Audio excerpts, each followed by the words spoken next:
Taong 1950, may isang kilalang magaling na antingero sa larangan ng paggawa ng mga baril na pwedeng panlaban o pamuksa sa mga nilalang na kampon ng kadiliman.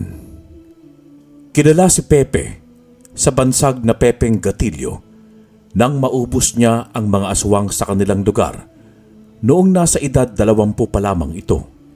Unang sabak ni Pepe sa pakikipagtuos sa isa sa mga kinakatakutang nilalang ng mga tao na tinatawag na mga aswang ay nasa edad na 15 pa lamang noon ang binata.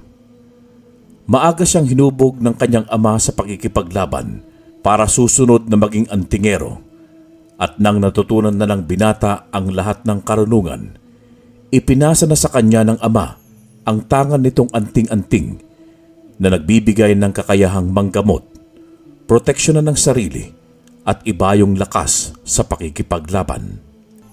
Pati ang paggawa ng baril ay naituro ng kanyang ama bago ito nilisan ang mundo na panatag ang kalooban. Dati ay ang ama ni Pepe ang kinakatakutang antingero sa kanilang lugar, pero nang nabalitaan ng mga aswang ang patungkol sa pagyao ng matanda dahil sa labis na katandaan, nagkaroon ulit ng lakas ng loob ang mga ito para maghasik ng lagim.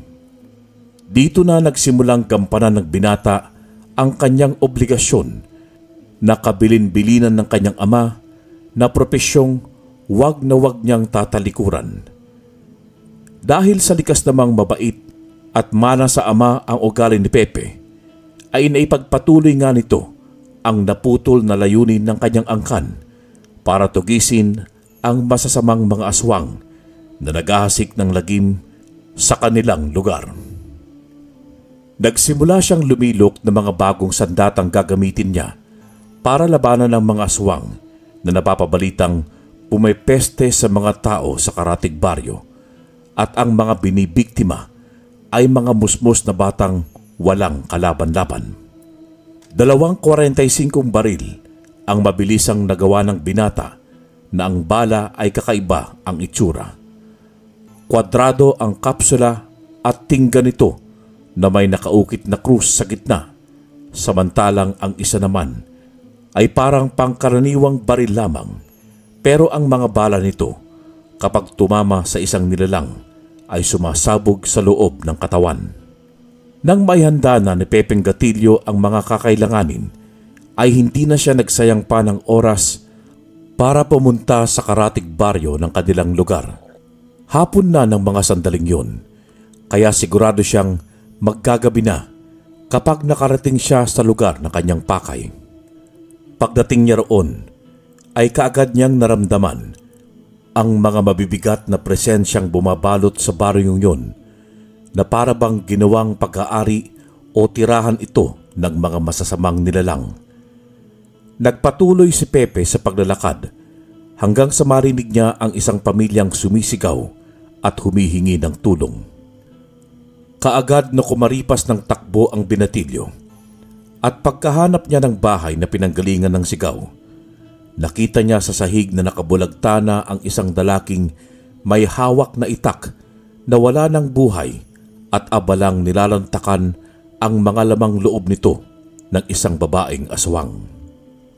Nasa isang sulok naman ang kawawang mag-ina na umiiyak habang nanginginig sa takot na magkayakap. Dahil doon ay naalerto si Pepe. Tinawag muna nito ang atensyon ng babaeng aswang sa pamamagitan ng pagsigaw, at nang mapalingon ito sa kanya, kaagad siyang sinugod. Pero nakahanda na ang binata ng mga sandaling yon sa ganoong mangyayari, kaya pagbunot niya ng isa niyang baril na may balang kwadrado ay inasinta niya ang ulo ng halimaw. Nangingisay na bumulagta ang aswang sa lupa hanggang sa ito'y mag-apoy at maging abo. Nakahinga naman ng maluwag ang babaeng binuhat ang 7 taong gulang na anak, saka nagpasalamat kay Pepe. Pero pagkatapos noon ay nagdalamhati ang mag-ina dahil sa kalunos-lunos na sinapit ng kanilang padre de pamilya. Tinugunan naman sila ng ngiti ng binata kasabay ng pagpapaalam nito dahil may panibago ulit siyang naramdamang puwersa ng kadiliman sa may hindi kalayuan. Isang ginang na buntis naman ang nag-iisa lamang sa isang bahay ang napuntahan ni Pepe at nahimatay na ito dahil sa sobrang takot sa isang tiktik na may tangkang masama sa batang nasa sinapupunan nito. Dinudugo na rin sa mga sandaling yon ang babae, samantalang dahan-dahan nang inilalapit ng tiktik ang mahaba nitong dila sa kanyang puwerta. Nanggigigil at umusbong ang galit ni Pepe dahil 2 buhay ang nalalagay sa panganib ng mga oras na yon, kaya ang kinuha niyang baril sa kanyang tagiliran ay ang may balang pumuputok sa loob ng tinatamaan nitong maski anong bahagi ng katawan ng isang aswang.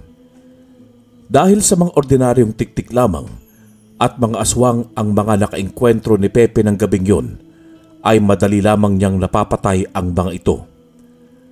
Naubos niya ang mga aswang ng walang kahirap-hirap at nailigtas sa tiyak na kapahamakan ang mga residente roon na nalagay sa bingit ng kamatayan. Taon ang lumipas na ganoon ang naging propesyon ni Pepe.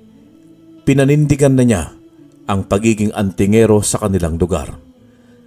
Lahat ng aswang na naghahasik ng lagim ay kanyang pinupuksa, hanggang sa dumating na nga siya sa edad na 20. Nang mga panahong yon ay bihasang-bihasa na ang binata sa pakikipaglaban sa kahit anong uri ng alagad ng dilim. Pero hindi lubos maisip ni Pepe na pagtungtong niya sa edad na 20 ay mas magiging mahirap na ang mga susunod niyang kakaharapin dahil malalakas na uri ng mga aswang na nagbabadyang kanyang makakalaban dahil sa kanyang anting-anting na tangan. Isa na rito ang mabangis na aswang na nakilala sa pangalang Lucio, isang prinsipe ng mga gabunan.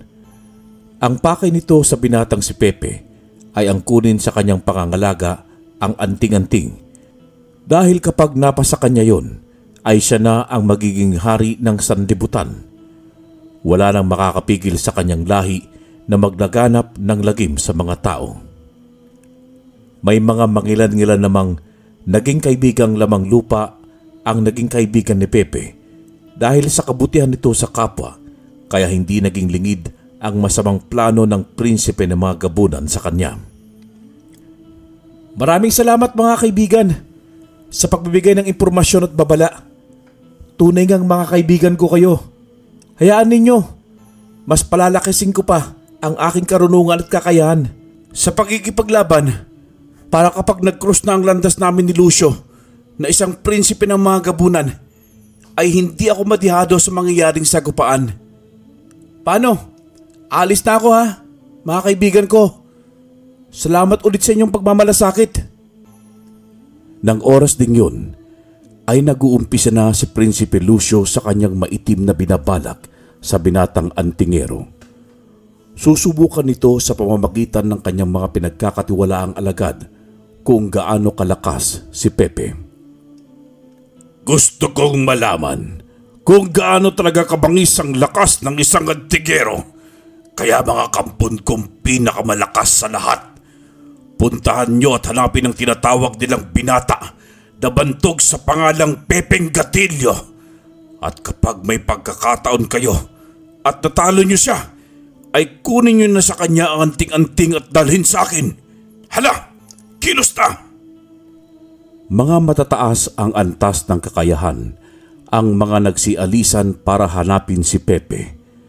Isang aswang na tiktik, isang harimudon, isang bangkilan, isang manananggal na kubot, at ang panghuli ay isang ordinaryong aswang lamang pero may halong lahi ng isang mangkukulam. Abala si Pepeng Gatillo sa pagpapalakas ng kanyang espiritual na kakayahan sa pamamagitan ng mga orasyong pangproteksyon sa kanyang sarili na may kasamang taimtim na pagdadasal. Lumipas pa ang mga araw hanggang sa magtagpo sila ng landas ni Emer, ang aswang na tiktik na isa sa mga kampon ni Prinsipe Lucio na nautusang tumugis sa binatang antingero. Sa gilid ng isang gubat, nag-krus ang kanilang landas habang nangunguha ng mga halamang gamot ang binata para gamutin ang mga pasyenteng mga nabati at ang karamihan ay mga dalagang sinapian ng masasamang nilalang para gawin na kanilang mga asawa. Pagkatapos magpakilala ni Emer, sa kalabang siya tinugunan ni Pepe. Kung ganon, totoo pala ang balita na karating sa akin. Pero ang labis kong ipinagtataka, bakit pa gustong malaman ng inyong minamahal na prinsipe ang kabuuan ng aking kakayahan at tunay kong lakas kung pwede namang siya mismo ang magpunta at sumukat nito? Bakit pa niya kayo inuutusan? Para gawing pain, ganon? Kayong mga utu-utu naman eh.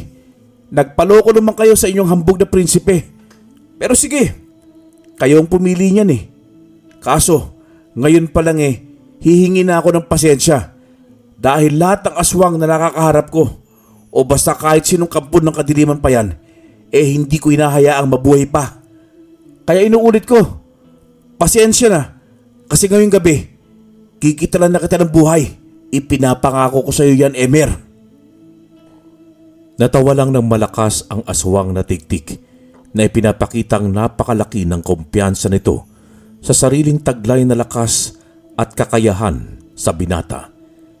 Sinabi rin nito ang tunay niyang layunin at ng iba pang mga kanang kamay ng kanilang pinaglilingkurang prinsipe, at yun ay ang mapasakamay nila ang minimithi nilang lahat na anting-anting na nasa kanyang pangangalaga. Gusto rin kasi nilang maranasan ang maging isang pinuno at hindi palaging tau-tauhan na lamang. Isa pa'y ayaw nila sa pamamalakad ni Prinsipe Lucio dahil masyado itong gahaman sa kapangyarihan. Hanggang sa nag-umpisa ng maglaban ang dalawa, hinayaan muna ni Pepe na umatake si Emer sa kanya. Gusto kasi niyang pagbigyan muna na ilabas lahat ng lalaking aswang na tiktik ang lahat ng kaalaman nito sa pagkikipaglaban.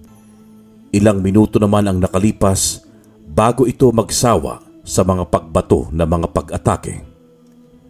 Kaligayahan ko ang makalaban ka, kaibigang Emer. Siguro naman sapat na ang binigay ko sa iyong oras para masayan ka sa pag-atake mo sa akin. Ngayon, ako naman! Hindi na nagawa pang makailag ng lalaking aswang na tiktik dahil sa labis na kapaguran.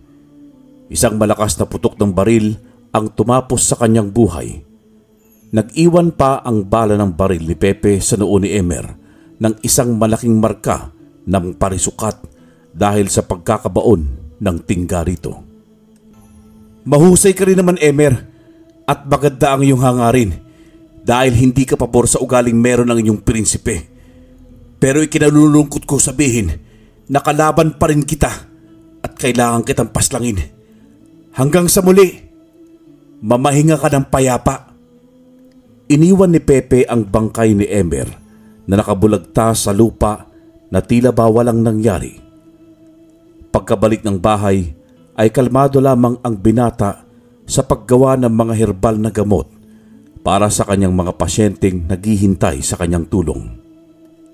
Sa sumunod na araw ay sa loob ng gubat naman niya nakakrus ng landas ang isang maskuladong lalaki na tiyak ni Pepe na isa yung aswang na harimudon. Nang malaman nito na siya ang pinapatugis na antingero ng kanilang prinsipe, ay walang pagdadalawang isip itong gumawa ng pagsugod. Nakahanda naman ang binata sa lahat ng oras, kaya hindi na siya nabigla sa mabilis na kaganapan. Sa tulong ng tangan nitong anting-anting, ay mabilis niya ulit na napabagsak sa lupa ang maskuladong harimudon. Pero maya-maya pa ay isang presensya na naman ng isang aswang ang naramdaman ni Pepe na paparating. Pagkatapos sa lalaking harimudon na ito, bangkilan naman ngayon. Hay, kahinaan ko pa naman kapag isang babae na ang aking nakaharap, lalo na kung maganda. Kumalma ka lang, Pepe. Mapapahamak ka sa pagiging marupok mo eh. Sana pangit ang isang bangkilan nito. Yung tipong kamukha ni... Ewan, ayoko magbanggit. Naputol ang kadaldalan ng binata Nang mula sa kakahuyan ay lumabas ang ubod gandang dalagang bangkilan. Napakaamo ng mukha nito na animoy hindi makakagawa ng masama at para bang isang normal na tao lamang kung pagmamasdan. Nag-umpisa ng mapipi at mabulol sa pagsasalita si Pepe dahil sa taglay na alindog ng dalagang bangkilang kaharap. Kumusta? Magandang binibini. Diyos ko, eto na nga bang sinasabi ko eh. Ang ganda kasi. Pero pinanlisikan lamang siya ng mga mata ng bangkilan. Nginisian ng mabalasik saka siya nito inatake. Kakamot-kamot na lamang sa ulo na umiilag si Pepe ng mga sandaling yon dahil hindi niya magawang saktan ang dalagang aswang. May mga pagkakataong napapatingin pa siya sa malulusog na dibdib nito na umaalog-alog habang sumusugod. Naku, Panginoon ko, patawarin mo po ako. Hindi ka maiwasang matukso. Ang laki kasi ng melon ng isang ito eh. Ang puti at ang kinis pa. Pasensya na po talaga. Resulta lang po siguro ito ng walang jowa kaya pagbigyan niyo na lang po ako sa ngayon. Napapadasal na lamang si Pepe dahil sa kanyang mga ikinikilos. Natatawa pa siya sa sarili dahil para bang nagkakagusto na siya sa isang dalaga at bangkilan pa. Naiinis naman ang babae dahil sa panay pagkindat ng binata at pagpapakyut nito sa kanya. Hoy, ano ba? Tumigil ka nga sa kakakindat mo. Nakakairita kang antingero ka. Maglaban na naman tayo. Lumaban ka, bilis! Pero tila ba nabingi si Pepe ng mga sandaling yon at wala sa sariling nakatitig sa mga mata ng dalagang bangkilan. Anong pangalan mo, Miss Beautiful? Ako si Aurelia, isang mapanganib na aswang na bangkilan. Kaya kung ayaw mo mamatay ng mabilisan sa aking mga kamay, mas mabuti pang lumaban ka na. Dahil hindi ako magdadalawang isip na paslangin ka at agawin sa iyo ang anting-anting mo. Aurelia? Wow, napakagandang pangalan. May asawa ka na ba o mga anak? Hoy, wala pa no? Dalaga pa ako. At saka, ganyan ka pa talaga magsalita? Para kang bungol ah. Kaagad na inayos ni Pepe ang sarili. Pati ang buhok nito ay kanyang pinagpag. Saka ibinalik sa dating ayos. Huminga muna siya ng malalim bago ulit nagsalita. Ha? Hindi ah. Nauutal lang talaga ako kapag nakakita ako ng mga magagandang katulad mo. Parehas para tayo. Binata pa din ako at wala pang karanasan sa... Wala akong pakialam sa karanasan mong yan. Naparito ako para labanan ka at hindi para magpaligaw. Kung ayaw mong lumaban, pues, ako na lang. Muling sumugod si Aurelia. Pero gaya ng dati, ay madali lamang na nailagan ni Pepe ang kanyang mga pinapakawalang pag-atake. Mas lalo namang nairita ang dalagang bangkilan dahil mas lalong nagpapapansin sa kanya ang binatang antingero. Hanggang sa mahawakan ni Pepe nang hindi sinasadya ang malulusog na dibdib ni Aurelia. Parang kamatis sa pamumula ang mukha ng binata dahil sa hiya. Ganon din ang dalagang aswang. Ay, sorry. Hindi ko sinasadya, Aurelia. Grabe, nakakahiya. Bastos kang lalaki ka. Wala pang nakakalama sa dibdib ko. At tangi ikaw pa lamang buwisit ka. Sinadya mo yun. Alam ko dahil kanina ka pa nagpapakit sa akin. At talagang sa isang aswang na katulad ko pa ang gusto mong pagnasaan ha? Grabe naman yan. Pagnasaan ka agad? Hindi ba pwedeng nagkakagusto lang ako sa iyo? Pero sa maling pagkakataon at sitwasyon tayo nagkatagpo? Hindi nakaimik sa Aurelia sa inamin sa kanya ni Pepe. Talagang nagulat ito dahil hindi niya inaasahang ganon ang sasabihin sa kanya ng binata. Ang aminin ang nararamdaman sa kanya nito. Pero pilit naman niyang nilalabanan ang kiligin. May taglay din kasing kakisigan si Pepe kaya hindi ito mahirap na pagkagustuhan. Pero dahil bawal sa batas ng mga aswang ang umibig sa isang hindi nila kauri, lalo na sa isang tao, ay mas pinili ni Aurelia na pigilan ang nararamdaman. Hanggang sa isa na namang aswang ang lumantad at nagmulayon mula sa himpapawid. Ito ay walang iba kung hindi ang manananggal na kubot. May kakayahan itong lumipad sa ere gamit ang malalapad itong pakpak bilang isang manananggal, at kaya din itong gamitin ang buhok para sa pang-atake at pang-depensa bilang isang kubot. Juanita, anong ginagawa mo rito?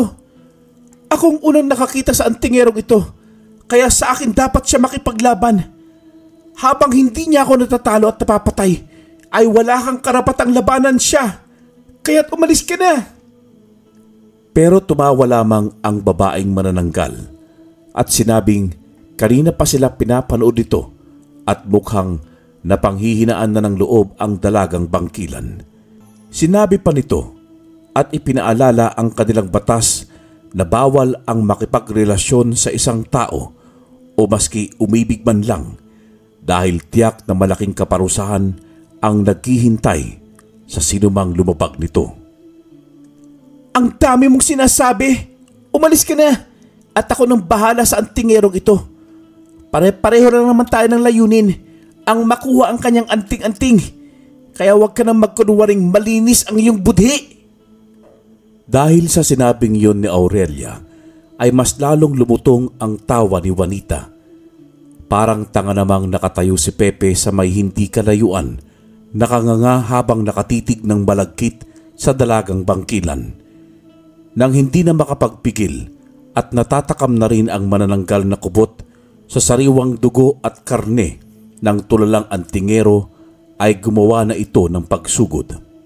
Subalit kaagad din itong natigilan nang iharang ni Aurelia ang sarili sa gitna nila. Pinanlisikan pa nito ng tingin si Juanita na nakaramdam ng ibayong kaba, subalit nang maisip nito ang anting-anting, ay muling naging agresibo ang kanyang isipan. Ngumiti ng nakakaloko ang manananggal, saka nagpatuloy sa binabalak na pag-atake. Lumabas naman ang mga pangil ni Aurelia at naging isang ganap na aswang na bangkilan. Sa mga oras na yon ay ang dalawang dating magkakampi na ang nagtatagisan ng lakas. Sige Aurelia, galingan mo, mahal ko! Medyo nawala sa konsentrasyon si Aurelia nang marinig ang sigaw ni Pepe na tila sinusuportahan siya, kaya muntik itong mapaluputan ng mahabang buhok ni Juanita. Subalit imbis na magalit ay sumilay pa ang maganda nitong ngiti sa mga labi at para bang nadagdagan din ang kanyang bilis sa paggalaw. Sa hindi inaasahang kaganapan ay nahablot ni Aurelia ang gumagalaw na buhok na manananggal na kubot. Mabilis at malakas naman itong iwinasiwas ng dalagang bangkilan si Juanita sa mga punong kahoy hanggang sa magkanda bali-bali ang mga pakpak nito, dahilan para hindi na ito makalipad pa sa ere. Dahil sa kalahati rin ng katawan, nahirapang tumayo si Juanita dahil kapag tumitindig siya ay sumasayad sa lupa ang kanyang katawang nahati, at kapag natutusok ito ng mga maliliit na kahoy o maski mga damo man lamang ay nagdudulot yon ng ibayong sakit sa kanyang buong sistema. Paano pa yan, Juanita? Oras na para tapusin kita. Pasensya ka na ha. Mas malakas ako sa iyo eh. Maski humingi ka ng tawad, hindi kita bubuhayin pa. Dahil alam kong kapag baligtad ang sitwasyon at akong nasa kalagayan mo, ay tiyak hindi mo rin ako bibigyan ng pagkakataon. Kaya pasensya ka na. Wala nang nagawa pa ang manananggal na kubot nang bugbugin, pagkakalmutin at hugutin ni Aurelia ang kanyang puso. Labog-labog ang kalahating katawan nito bago siya kitilan ng buhay. Bumalakpak naman si Pepe, kaya parang nakabalik sa realidad ang dalagang bangkilan. Nakita na lamang niyang lumalapit ito sa kanya. Parang napako ang dalaga sa kanyang kinatatayuan. Diretso lamang itong nakatayo at hindi gumagalaw habang pinagmamasdan ang papalapit na binatang antingero. Hanggang sa wala na siyang nagawa nang siilin siya ni Pepe ng halik sa labi. Pikit matang tinanggap yun ni Aurelia na gumanti pa ng kusa ang kanyang mga labi. Subalit sa kalagitnaan ng kanilang paghahalikan ay sumagi sa isipan ng dalagang bangkilan ang mga negatibong pwedeng mangyari kapag ipinagpatuloy niya ang kahibangan na hindi naman dapat mangyari at pwede niyang iwasan, kaya hindi sinasadyang maitulak nito ng malakas si Pepe. Walang patutunguhan ng kahibangang ito, Pepe. Kaya itigil na natin ito. Pero Aurelia, sa susunod nating pagkikita, dapat ay handa ka ng labanan ako. Pasensya ka na kung pinaasa kita dahil nadala lang din ako sa bugso ng aking damdamin. Pero kaya ko itong pigilan alang-alang sa kapangyarihan.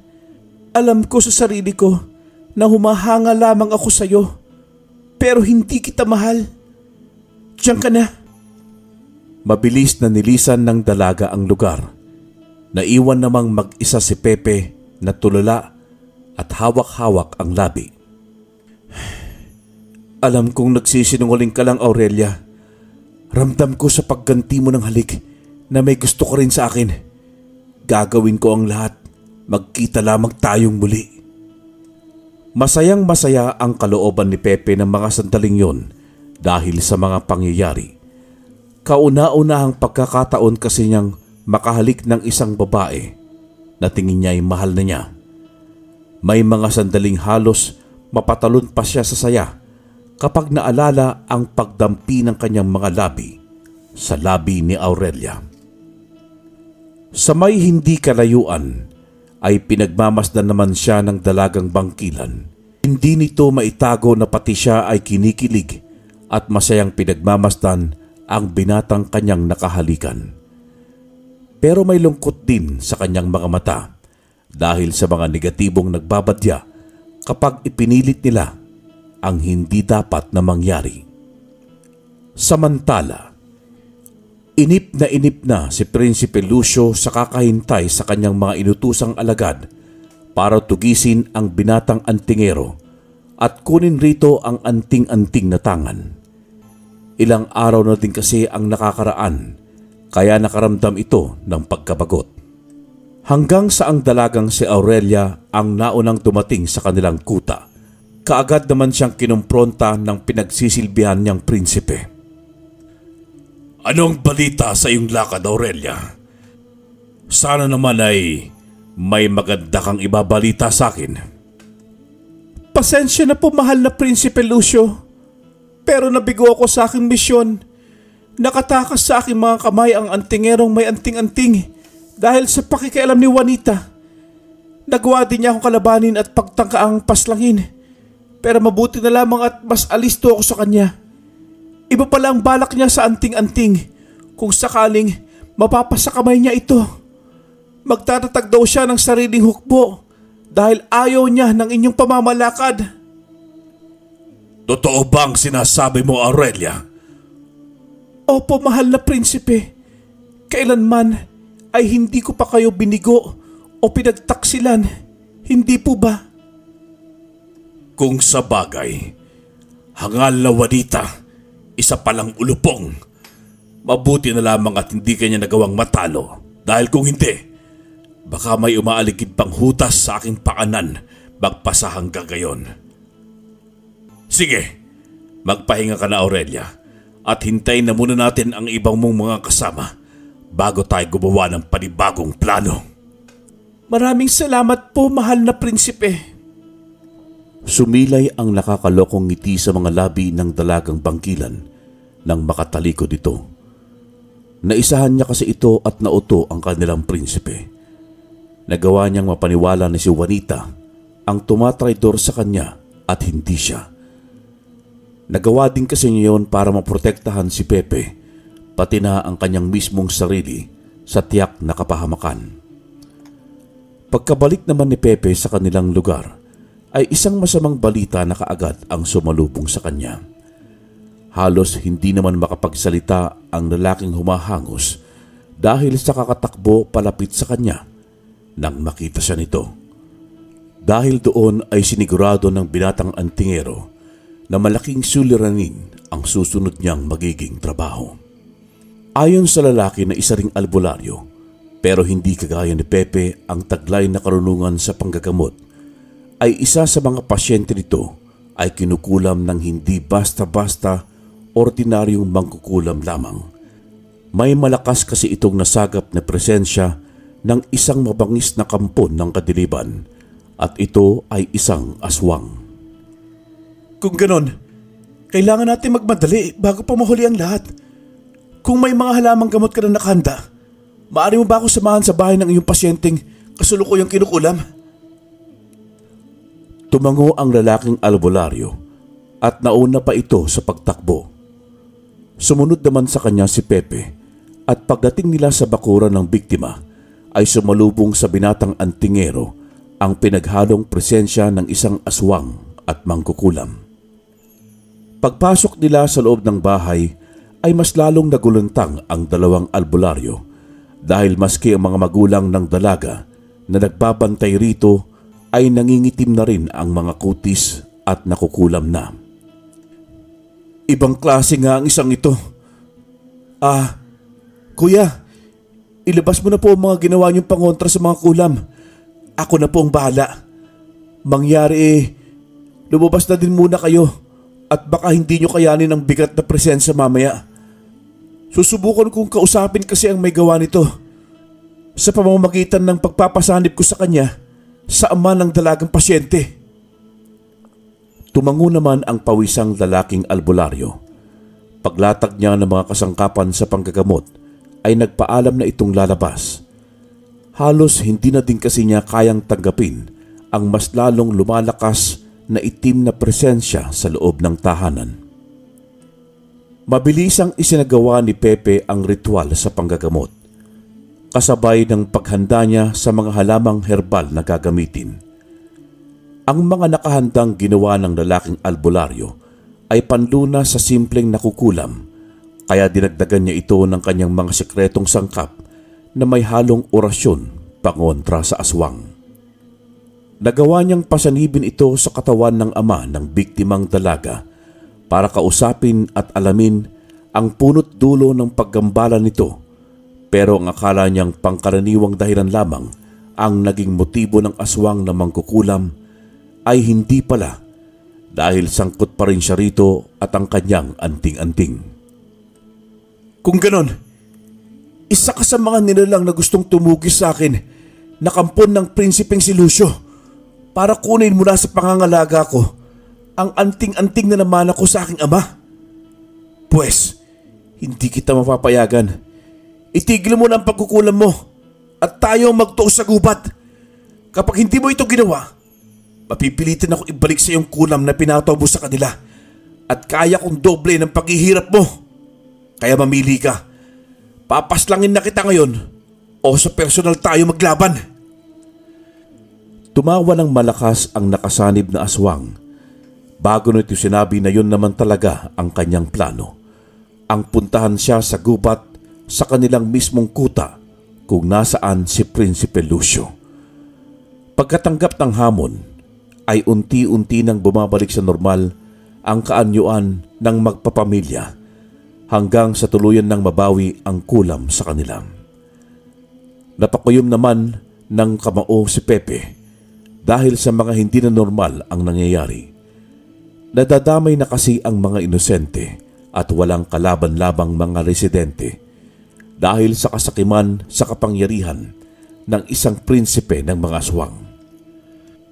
Kailangan ko nang tapusin ang problemang ito sa lalong madaling panahon bago pa mahuli ang lahat at may madamay na namang mga inosente. Ngayong gabi, matitira ang sinong matibay. Nang makatiyak na nasa maayos ng kalagayan ang magpapamilya, ipinagkatiwala na ni Pepe ang lahat sa lalaking albularyong nasa labas ng bahay na naghihintay. Humanga pa ito dahil sa maikling oras lamang ay nagawa ng palayasin ng binata ang kulam sa katawan ng tatlo. Pinalipas naman ni Pepe ang buong maghapon habang naghahanda ng sarili sa kanyang tahanan. Pagsapit ng gabi ay paglabas niya ng pintuan, bahagya muna itong humarap roon. Saka siya lumuhod, pagkatapos ay nag-usal siya ng isang taimtim na dasal. Ang dasal na yon ay kanyang sariling ritual para bigyan ng proteksyon ang kanyang iiwang presensya sa kanyang tirahan upang hindi mapasok ng masasamang nilalang. Nang matapos, ay saka pa lamang niya ito isinara sa katuluyan ng umalis. Maski nasa bungad pa lamang ng gubat si Pepe, ay nakahanda na ang kanyang mga baril sa magkabilaan nitong kamay. Nakakasiguro kasi siyang may mga makakasagupa muna siyang iba't ibang uri ng mga aswang bago siya makarating sa kuta kung saan nakatago si Prinsipe Lucio. Subalit habang papasok siya, ay wala naman siyang naramdamang kakaiba sa paligid at maski presensya man lang ng kahit isang aswang. Masama ang kutob ng binata. Mukhang pinaghandaan na siya ng mga kalaban. Subalit hindi pa rin ito nagdalawang isip na sugurin ang kuta ng mga ito. Alam niyang delikado, pero wala siyang pamimilian dahil kapag tumagal pa ang kanilang kasamaan, ay tiyak na may mga inosente na namang madadamay. Hanggang sa sumagi sa kanyang isipan si Aurelia. Nag-aalala ito bigla kung ano na ang kalagayan ng dalagang bangkilan. Ay, sana naman nasa mabuti kang kalagayan, aking Aurelia. Hindi ko mapapatawad ang mga kalahi mo kung sakaling ginawang kanila ng masama. Magsasama pa tayo at mag-aanak ng 1 dosena, kaya hindi ko pa pwedeng mapahamak, mahal ko. Natatawa na lamang na nag-aalala sa mga sinasabi ni Pepe sa sarili habang ito'y naglalakad. Makaraan ang ilang oras ng paglalakbay, narating din niya ang tila maliit na baryong Liblib. Pinagmasdan muna niya ng maigi ang paligid bago siya tuluyang pumasok. Sa bukana ay may 2 lalaking aswang. Ang tila ba alam ang kanyang pagdating at hinihintay siya. Sa bahagyang pagtango at pagngisi ng mga ito ay parang sinasabi nilang sumunod ang binata sa kanila. Naglakad naman ng marahan si Pepe na tinahak din ang direksyong pinupuntahan ng 2 aswang. Walang ano-ano'y bigla na lamang may umatake sa kung saan. Mabuti na lamang at alisto si Pepe kaya nakailag siya. Paglapag ng nilalang sa lupa ay kaagad itong nakilala ng binata. Aurelia? Ikaw? Magkahalong gulat at saya ang naramdaman ni Pepe ng mga sandaling yon, samantalang nangunot naman ang mga noo ng 2 aswang, hindi lang dahil sa biglaang pag-atake ng dalagang aswang na bangkilan, kung hindi dahil sa kung paano ito nalaman ang pangalan ng dalagang aswang. Pero imbis na sumagot, muling umatake si Aurelia. Naramdaman ulit ng 2 aswang na para bang binubugaw nito si Pepe para lumabas sa kanilang kuta, kaya nakialam na sila. Magsasalita pa lang sana ang pumakit ng aswang sa 2 naglalaban nang bigla siyang atakihin ni Aurelia. Bumagsak sa lupa ang lalaking aswang nang hugutin ng dalagang bangkilan ang puso nito na siya namang ikinagulantang ni Pepe at ng isa pang aswang. Dahil sa takot, dahan-dahang napaatras ang natitirang aswang at akbala sana itong tatakbo, subalit mabilis na lumitaw mula sa harapan nito si Aurelia at sa isang iglap ay hawak-hawak na rin ng dalaga ang puso ng isa pa na kaagaran ding nalagutan ng hininga. Aurelia, anong ginagawa mo? Bakit mo pinapaslang ang mga kauri mo? Simple lang, Pepe, ang kasagutan. Dahil ayoko mapahamak ka. Kaya kung maaari umalis ka na dito sa aming kuta. Hindi mo alam ang kakayahan ng aming prinsipe. Hindi ka mananalo sa kanya. Kaya pakiusap, umalis ka na. Salamat sa pag-aalala mo, Aurelia. Ramdam ko ang sinseridad mo pero Pasensya na kung hindi kita mapagbibigyan sa hiling mo. Magalit ka na sa akin pero ngayong gabi, ipinangako ko sa aking sarili na isa sa amin ng inyong prinsipe ang titimbuang sa lupa. Napakatigas talaga ng ulo mo, Pepe. Bahala ka na nga. Basta pinalaan na kita. Salamat. Muling iniwan ng dalaga ang binata. Nagpatuloy naman si Pepe sa paglalakad. Hindi nagtagal ay narating niya ang kinaroroonan ng trono ng iginagalang na prinsipe ng mga gabunan na si Prinsipe Lucio. Pagkapansin sa kanya ng mga aswang, ay kaagad na binalingan siya ng nanlilisik na mga tingin. Maligayang pagdating dito sa aming kuta, binatang antigero. Halika, tumuloy ka, para naman mapag-usapan natin ang dapat na magandang gawin para matigil na ang pagdanak ng dugo ng mga aswang at tao. Huwag mo nang bilugin pa ang ulo ko, Prinsipe Lucio. Alam kong hindi kapayapaan ang nais mo.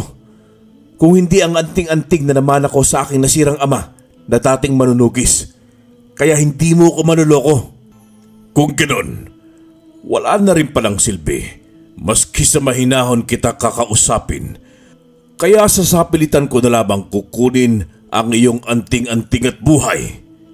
Mga alagad ko, huwag niyo nang patagalin pa ang buhay ng antigerong yan. Patayin niyo siya at kunin ang anting-anting sa kanya.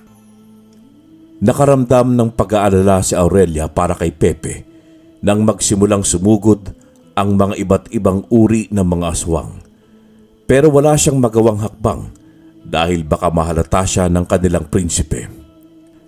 Napangiti naman si Pepe nang panandaliang sinulyapan si Aurelia bago ito walang habas na nagpaputok ng baril.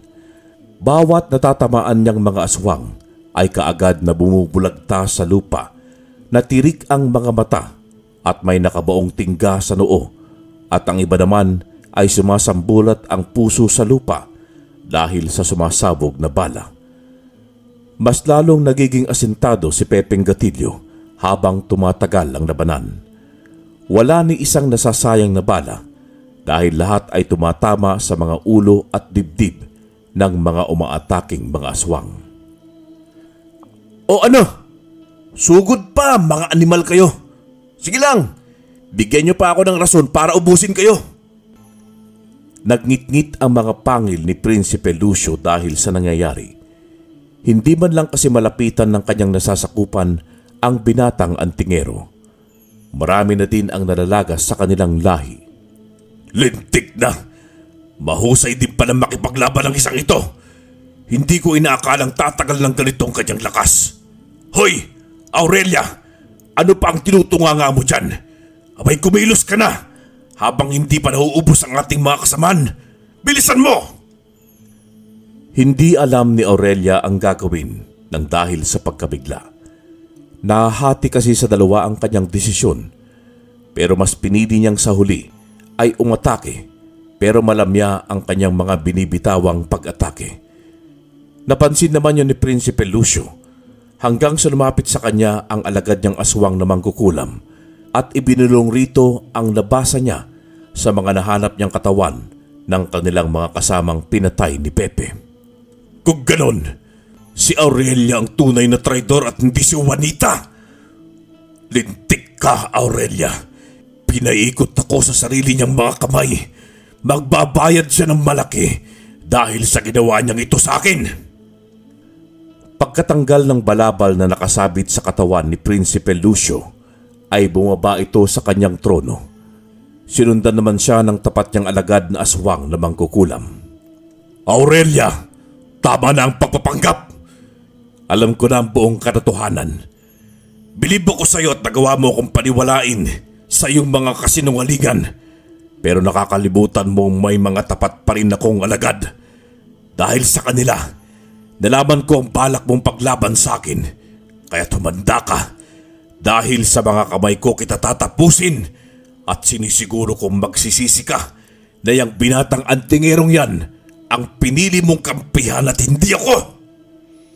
Nakaramdam naman ng takot si Aurelia na mga sandaling yun. Pero wala na siyang magagawa pa kung hindi ang labanan ang masamang prinsipe. Alam mo na pala ang lahat, pero kulang ang detalyeng sinabi sa iyo, Prinsipe Lucio. Oo, inaamin ko. May balak nga akong tuldukan na ang iyong kasamaan. Pero hindi lang ako nagbabalak niyan. Halos lahat kaming mga tapat mong kanang kamay ay nagawang pag-isipan ka ng hindi maganda dahil sa baluktot mong pamumuno. Kaya kung ako sa'yo, ay huwag kang magtiwala ng lubos sa mga inakala mong tapat sa'yo na nasa iyong paligid. Hindi mo alam. Baka isa na din siya sa gustong sumaksak sa'yo mula sa iyong likuran. Napatingin si Prinsipe Lucio sa aswang na mangkukulam na napapalunok ng laway. Ngayon ay naiintindihan na niya ang gustong ipabatid sa kanya ni Aurelia bago ito tumawa ng napakalutong. Ngayon ay alam ko na. Tama ka, Aurelia. Mahirap na talagang magtiwala sa ngayon. Kaya hindi ko na din hahayaang lumaki pa ang sungay ng mga alam kong nakapalibot sa akin na may iniisip na pagtatraitor. Hindi na nakaporma pa o magpaliwanag man lang ang aswang na mangkukulam nang gilitan siya ng liig ni Prinsipe Lucio. Ikinatuwa naman ni Aurelia ang pangyayaring yun kasabay ng pagsabi nito ng mahina ng katagang, Utu-utong prinsipe. Si Pepe naman ay hindi na nagpaligoy-ligoy pa nang matapos niyang paslangin ang lahat ng nakatapat niyang mga aswang.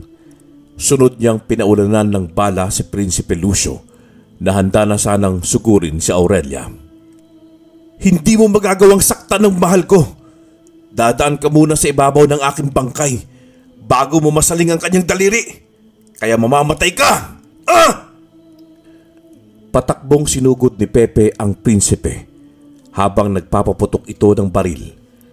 Mabilis namang nakakailag si Prinsipe Lucio hanggang sa mahawakan niya sa lieg ang binatang antingero saka ibinalandra sa lupa. Pepe! Wala ka talagang kasing sama, Prinsipe Lucio. Ako naman ang labanan mo. Gamit ang matatalas na kuko at taglay na bilis at lakas ng isang bangkilan, ay sinugod ni Aurelia ang dati niyang pinaglilingkurang prinsipe. Tumatawa naman si Lucio habang walang kahirap-hirap na iniilagan ang mga pag-atake sa kanya ni Aurelia. Ano, Aurelia? Hanggang yan lang ba ang kaya ng isang bangkilan? Hangal kang ipinagpalit ang kauri mo para lamang sa pag-ibig mo sa isang tao. Kaya tanggapin mo ang parusang kamatayan. Sa isang kisap mata ay hawak-hawak na ni Prinsipe Lucio ang liig ni Aurelia.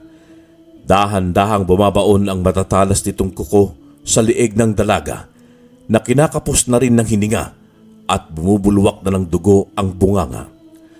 Aurelia! Prinsipe Lucio, hayop ka. Bitawan mo siya at akong harapin mo. O sige, eto, saluhin mo ang walang kwentang pangkilan na ito. Buong lakas na inihagis ng masamang prinsipe si Aurelia. Mabuti na lamang at nasalo siya ni Pepe dahil kung hindi ay tiyak na kamatayan ang sasapitin nito kapag bumalandra siya sa katawan ng mga puno sa gubat. Nawalan din ito ng malay dahil sa sugat sa leeg na natamo at mga dugong nawala. Magpahinga ka muna, mahal ko. Ako na muna ang bahala. Tatapusin ko ang laban. Dahan-dahang inilapag ni Pepe ang nahihimlay na dalagang bangkilan sa kamarahang naglakad palapit kay Lucio. Isang malaking pagkakamali ang saktan mo si Aurelia. Hindi ko ito mapapalampas.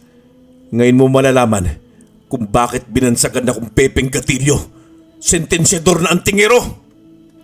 Nilusob ni Pepe si Prinsipe Lucio. Naagapan naman yon ng masamang prinsipe. Nagsukatan sila ng lakas sa pamamagitan ng pagpapalitan nila ng pag-atake. Pero sa huli ay muling tumilapon sa ere ang binatang antingero. Pagbagsak nito sa lupa ay kaagad din itong tumayo at muling sumugod. Pero paulit-ulit lamang ang nangyayari na mas lalong ikinatutuwa ni Prinsipe Lucio. Ano na, hangal na antingero? Nasaan ang yabang mo? Hanggang pangarap ka lang na matalo ang isang prinsipe na katulad ko at isang gabunan pa. Muling pumailan lang sa buong kapaligiran ang halakhak ng isang mabangis na gabunan, kasabay ng pagpapakawala nito ng pinakamalakas niyang suntok sa mukha ng binatang si Pepe.